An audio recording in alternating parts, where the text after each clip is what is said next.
Panjen kula tuminga pasuta pengiran nangkep mboten saged kaling-kalingan ron salembar.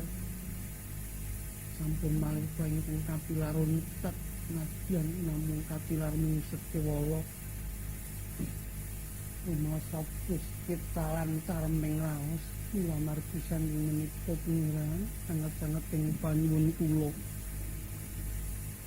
Sampun ngantos dipun wangsul malih ingkang paduka remen mendra saking pakuwoning Pawanodya dos manteng kathahipun namung paduka pangeran ingkang asipat priya menawi ngantos wonten pakartine mengsah nganamur wang mbok menawi namung paduka ingkang dados andel-andeling dewa. Yayi banget panarimaku dene semono setiamu marang dewi lagi. Muga-muga lekasmu kang luhur dadi tuwa-tuwa. Lan tanpa guna yen to si adi ngamarake marang pungkasan. Kabeh ing tak pindhakake mau ora sepening pitung kang genep.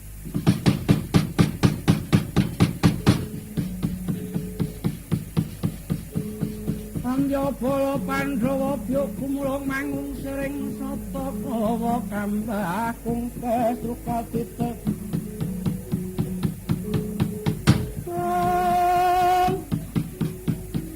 Merot-ngarot kateponatu yen sagung pratiwati. Merot kabrayo sigra praptanya swatama tatanya. Dedep idem panana kang samya nyabawa para putri sajroning pakuwon. Kedhep kesmak dene mulat dateng titrane Sang Abimanyu. Kawok ing tias para ingkang sami tumingal dene saya wuwuh kebagusane. Walta ingkang ndawet ngembani wajib Raja Putra Pringgondani. Lumarap kaya pilat manjing jroning pakuwon tanpa pariwara.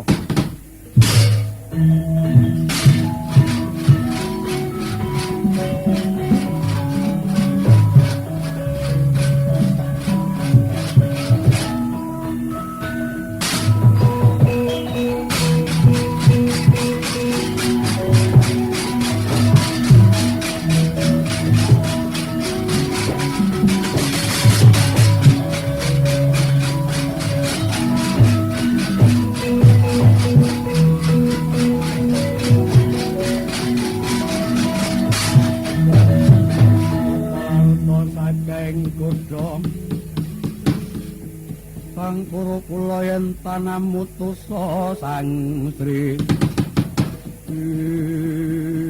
Kula badhe padha rajo tekamu.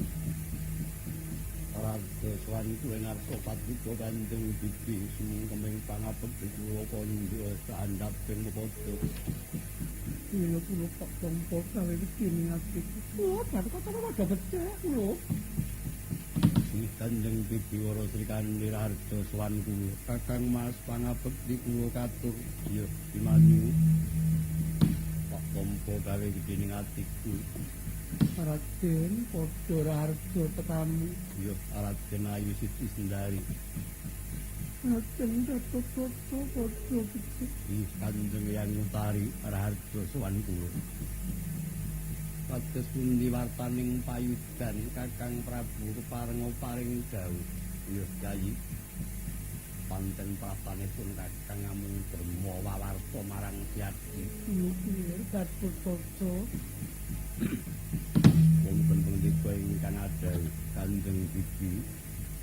Sarehna dhisik napas masakna pingetmu. Kabeh kabar ing panyutan cukup pasrahna pun Bibi kula. Ih, kula menika namung dermi ngemban dawuh. Kanjeng Ibu paparenga paduka namung midhangetaken kemawon menapa ingkang nedya kaaturaken dening Kakang Prabu Aneming Pringgondani Yayi kadangipun Kakang Abimanyu pun wonten pendika ingkang adhawuh. Pakuwoning Pandhawa ana diwasakake kinepung gaman sewu.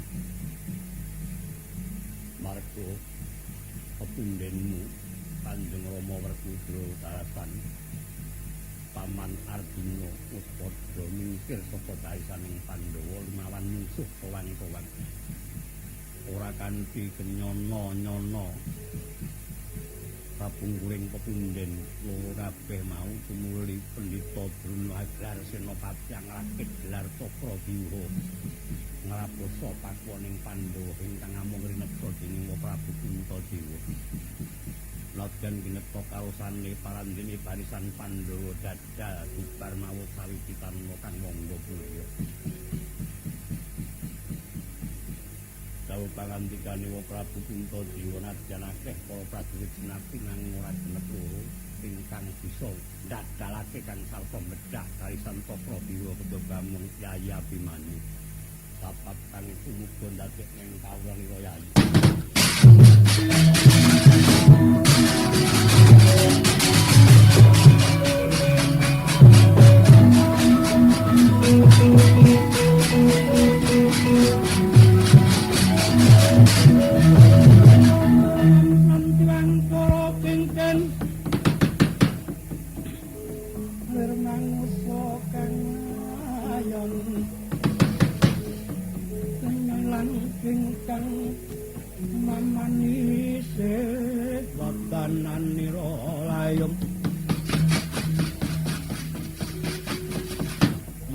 Jemrah nyomaratani marang sariranira Lukira Abimanyu mandheka dhisik aja semengpatimu Kawrana kula yen peperangan mono angsahe kudu yen wis nampa parentahe ingkang wa Kakang Prabu Indrawati Pangeran kaparenga daroning penggalih sampun ngantos nuruti pakartining mengsah. Ibu sepupu menapa ingkang kumanduk ing kula saking Kanjeng Rama Prabu menawi paduka boten ndaratur kula. Pangeran nyamutana kula sampun anggarpini sepuh. Menawi paduka tilar manjing payudan kados pundi raos sing manah kula pangeran. Yayi wong uwas bakal tiwas wong jubriya bakal sangsaya wong tumbar bakal aber wong sugih dadi kabur kosok baline wong kang amung alah marang pakartining musuh kang adhasar ngekabah mau padha karo aku wis kelakon ditelokake dening pakartining Kurawa nadyan kaya ngapa lilanana pun kakang ingkang ajiwa prajurit iki tak dumangkah manjing payudan kaya ngapa leganing atiku yen kelakon aku ngobrak-abrik barisaning Kurawa pangeran sampun dipun ajengaken kula Abimanyu ngelingono punipun mandheka dhisik nggih oh Abimanyu ngenten ora wenten ngomong kawan kula Indrawati ya kula yen kanthi sira mung anut karepmu dhewe ra kena pinambengan mengko pira dukan ingkang marang Rama kaya coba marang ngepu Wara Sri Kandi kula Rodo mungkap kinetap duka yayah sinipit jojo bang mawingo-wingo kepakon latine kotak ngundarandir rot-rotan nang waja idep nyomang ngolota krawacanan niromranang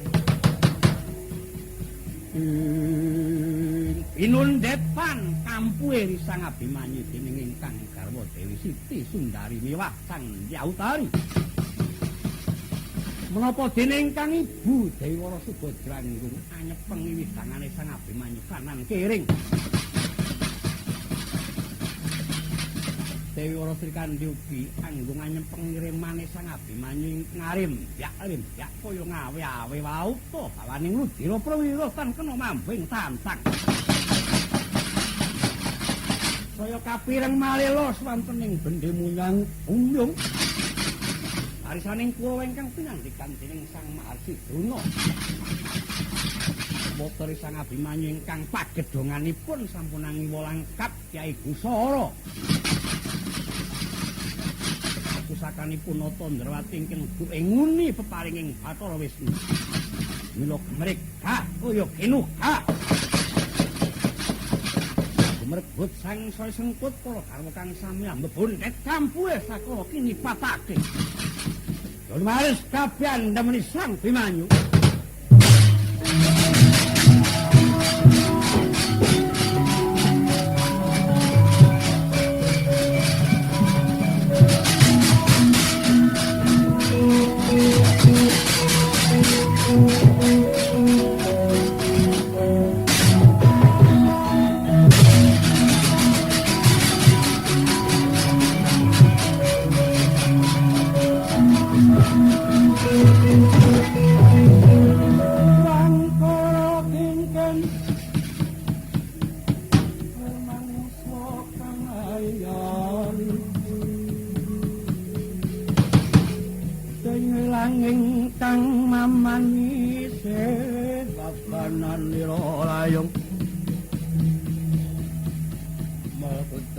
Nyomaratani marang sariranipun.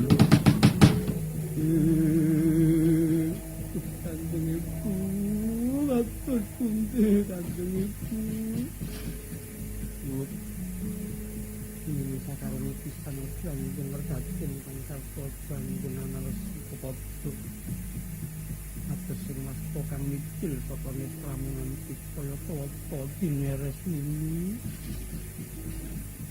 Pokok titah kang kudu rapat kat ditidaya kang sarta nguti sarana munggul tujuh Abimanyu padha mancing pamlengan ini.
Gagono bang sumirat